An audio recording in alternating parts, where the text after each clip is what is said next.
दिव्या बत्रा जी। राधे राधे। महाराज जी राधे राधे। आपके चरणों में कोटि कोटि नमन। महाराज जी, कहा जाता है कि अगर हमें कोई दुख देता है तो वो हमारे कर्मों की वजह से ही देता है, मगर जो कोई हमें दुख दे रहा है उसके कर्मों में वो लिखा जाता है या नहीं? अब देखो, न्यायाधीश इस विषय को ठीक से निर्णय कर सकता है। भगवान की गति को सिर्फ भगवान ही जानते हैं, निर्णय न्यायाधीश जानते हैं। अपने तो अनुमान लगा सकते हैं, उसके लिए कोई प्रमाण थोड़ी सिद्ध कर सकता है।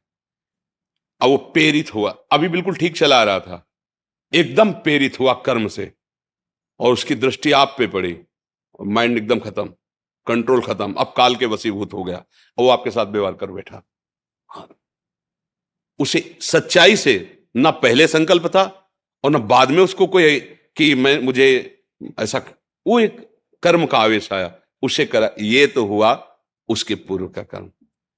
अब किसी राग द्वेष की वृत्ति से लिया, अंदर द्वेष बढ़ता चला गया, और उसको उस पापाचरण का, किसी पापाचरण का दंड मृत्यु जनित दुख भोगना है, और वो राग द्वेष जनित से युक्त हो गया। राग द्वेष से युक्त होकर संकल्प करके उस पर प्रहार कर रहा है, उसका तो पाप कर्म मुक्त हुआ, उसका नया पाप बन गया।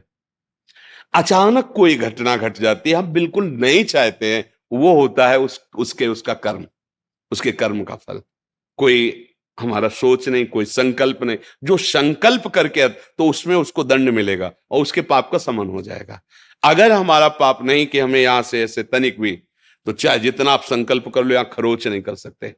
हमारा कर्म नहीं तो आपका किया हुआ प्रहार ऐसे हो जाएगा। वो हम जब नैष्ठिक ब्रह्मचारी थे तो गांव में प्रधानी होती है ना, तो एक पूर्व प्रधान और नए प्रधान, जो नए प्रधान बनते, तो पूर्व प्रधान बड़े गंभीर स्वभाव के ऐसे थे, और जो नए प्रधान थे तो नई अवस्था के भी थे, तो उनके पास भी दुनाल थी ऐसे।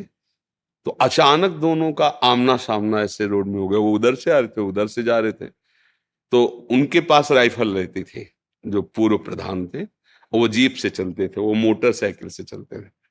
मोटरसाइकिल से उन्होंने दुनाल से गोली सामने से मारी पूर्व प्रधान के, क्योंकि द्वेष बहुत बढ़ गया, तो नए प्रधान थे, उनका गोली चली नहीं।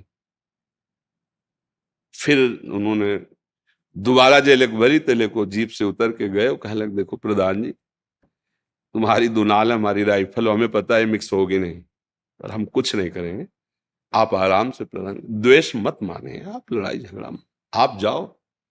और उनके साथ कई आदमी थे, किसी ने कोई हरकत नहीं की, उनको बहुत शर्मिंदा होना पड़ा, और वो गए, और उन्होंने सोचा कि ऐसा कैसे, उसी गोली को जब अपने दरवाजे पर पुनः छूट गए,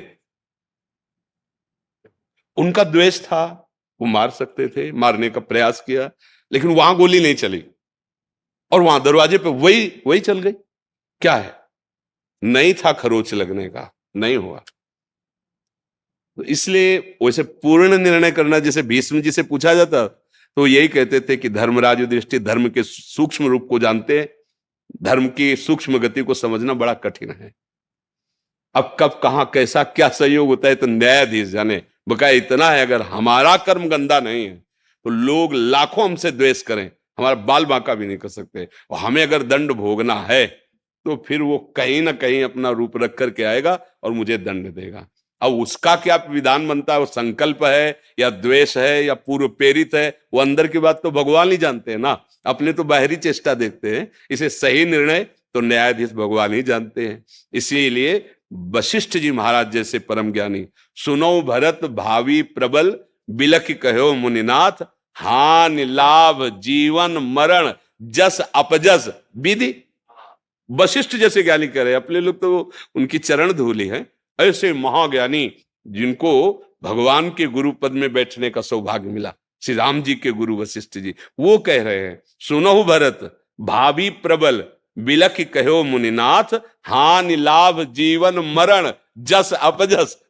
वो सच्चा न्यायाधीश वही झलता है, अपने तो केवल अनुमान लगा सकते हैं जी।